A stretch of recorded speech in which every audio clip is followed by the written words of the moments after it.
안녕하세요. 김현정 변호사입니다. 요새는 김치 사서 드시는 분들 많죠? 그만큼 김치 판매 회사도 많아졌습니다. 여러 김치 브랜드들 중 이 이름 혹시 들어보셨나요? 더김치. 들어본 분이라면 누가 만든 건지도 금세 떠오를 것 같은데요. 맞습니다. 바로 방송인 홍진경입니다.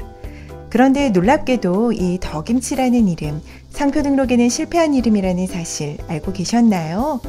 왜 이런 일이 벌어졌고 그럼에도 불구하고 브랜드로 성공할 수 있었던 이유는 무엇인지, 그리고 마지막으로 이 성공을 지켜낸 상표 전략은 무엇인지 오늘 영상에서 말씀드리겠습니다. 상표법 제33조에는 이렇게 규정되어 있습니다. 소비자가 누가 만든 건지를 구별할 수 없는 보통 명칭에는 상표권을 줄 수 없다고요. 여기서 말하는 보통 명칭이란 무엇일까요? 김치, 커피, 빵, 샴푸 같은 단어들처럼 해당 상품을 일반적으로 부르는 이름을 말합니다.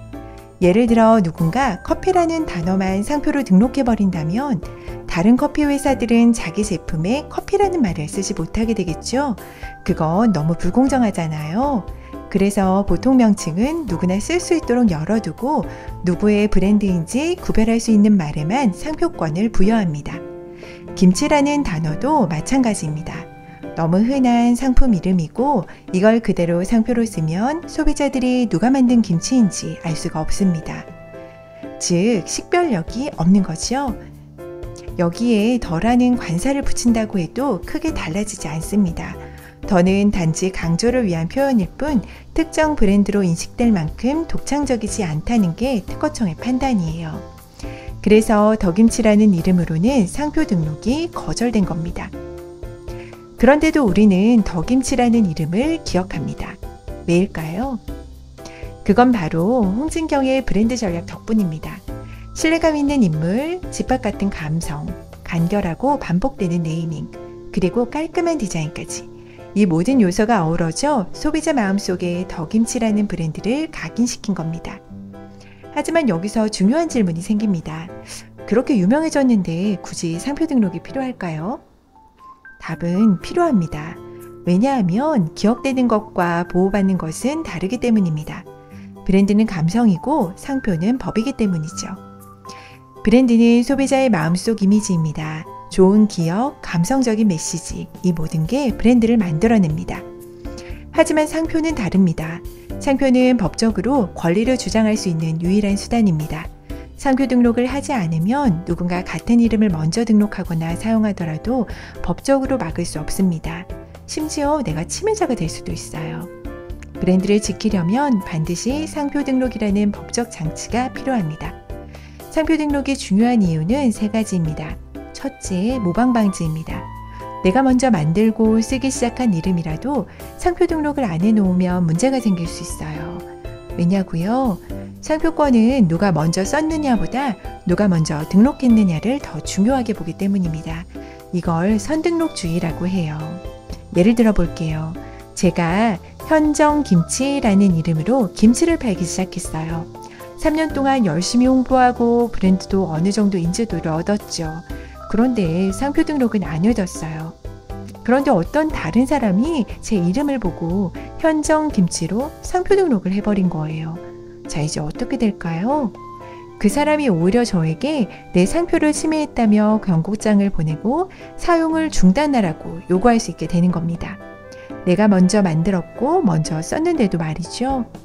이게 바로 상표권의 무서운 점이에요. 법은 감정보다 등록 여부를 먼저 봅니다. 그래서 브랜드가 조금이라도 알려지기 시작했다면 꼭 상표 등록을 먼저 해두셔야 합니다. 둘째, 독점적으로 이름을 쓸 수 있고 법적으로도 대응할 수 있다는 점이에요. 예를 들어 제가 현정김치라는 이름으로 상표 등록을 해뒀다고 해볼게요. 그런데 어느 날 보니까 근처 마트에서 김현정 더김치라는 이름으로 김치를 팔고 있어요. 로고도 비슷하고 패키지도 제가 만든 느낌이랑 너무 닮았어요. 소비자들도 이거 같은 브랜드 아닌가 하고 헷갈릴 정도예요. 그럴 때 제가 상표 등록을 해놨다면 그 업체에 그 이름 제 상표를 침해하고 있습니다. 사용 중단해주세요 하고 경고장을 보낼 수 있어요. 심하면 손해배상까지 청구할 수 있습니다. 법이 내 브랜드를 지켜주는 강력한 무기가 되는 거죠.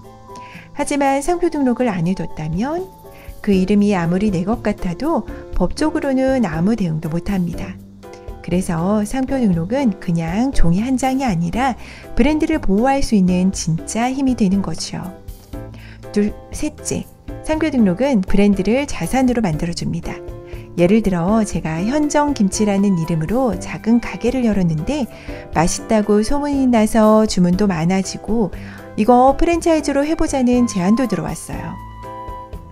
이럴 때 제가 현정김치를 상표로 등록해뒀다면 그 이름 자체가 법적으로 보호받는 자산이 되는 거예요.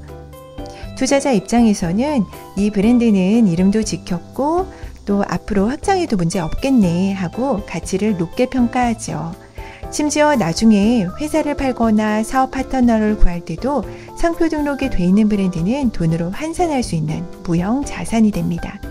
그냥 예쁜 이름이 아니라 팔 수 있는 이름, 가치 있는 이름이 되는 거죠. 자, 그럼 홍진경 더김치로 돌아가 볼까요? 더김치는 식별력 부족으로 단독 등록에는 실패했다고 말씀드렸죠. 그렇지만 홍진경 더김치로는 상표 등록에 성공했습니다. 이건 보통 명칭을 보완하는 대표적인 전략입니다. 예를 들어 김치, 커피, 빵처럼 상품명을 그대로 쓴 단어는 등록이 어려운 보통 명칭인데요. 여기에 홍진경처럼 고유명사나 출처를 나타내는 요소를 붙이면 소비자가 누가 만든 건지 알 수 있기 때문에 상표로 등록이 가능해집니다. 이런 방식을 결합상표 전략이라고 부릅니다. 더김치는 식별력이 없지만 홍진경 더김치는 아, 이건 홍진경이 만든 김치구나 하고 소비자가 바로 인식할 수 있으니까요. 이렇게 법적으로도 보호되는 브랜드가 탄생합니다. 그런데 요즘 제품 라벨을 보면 홍진경 더김치보다 더김치만 단독으로 쓰는 경우도 많습니다. 왜 그럴까요? 이건 바로 사용에 의한 식별력을 얻기 위한 브랜딩 전략일 수 있습니다. 상표법 제33조 제2항에 따르면 비록 처음엔 식별력이 없던 단어라도 오랫동안 널리 사용되어 소비자가 그 브랜드로 인식하게 되면 등록이 가능해지기도 합니다. 즉, 지금은 일반 명사처럼 보이는 더김치가 소비자 인식 속에 홍진경의 브랜드로 자리 잡는다면 앞으로는 단독 상표 등록도 가능하다는 이야기죠. 그래서 브랜드 초기에는 홍진경 더김치로 상표권을 확보하고 점점 더김치 단독 사용을 늘리는 것. 겉보기에는 단순히 상황에 따라 표시를 달리한 것처럼 보일 수 있지만요. 법과 브랜딩을 함께 고려한 전략적 행보라고 생각이 됩니다. 정리하면요. 상표 등록은 단순히 이름을 지키는 일이 아닙니다. 브랜드의 미래를 설계하는 일이고 법적인 자산을 쌓는 일입니다. 더김치 사례에서 볼 수 있듯 브랜드는 감성으로 시작되지만 상표는 그것을 지켜주는 생존 장치입니다. 당신의 브랜드가 지금 사랑받고 있다면 그 감정을 지속 가능한 권리로 바꾸는 것, 바로 지금 상표 등록이 필요한 이유입니다. 시청해 주셔서 감사합니다. 김현정 변호사였습니다.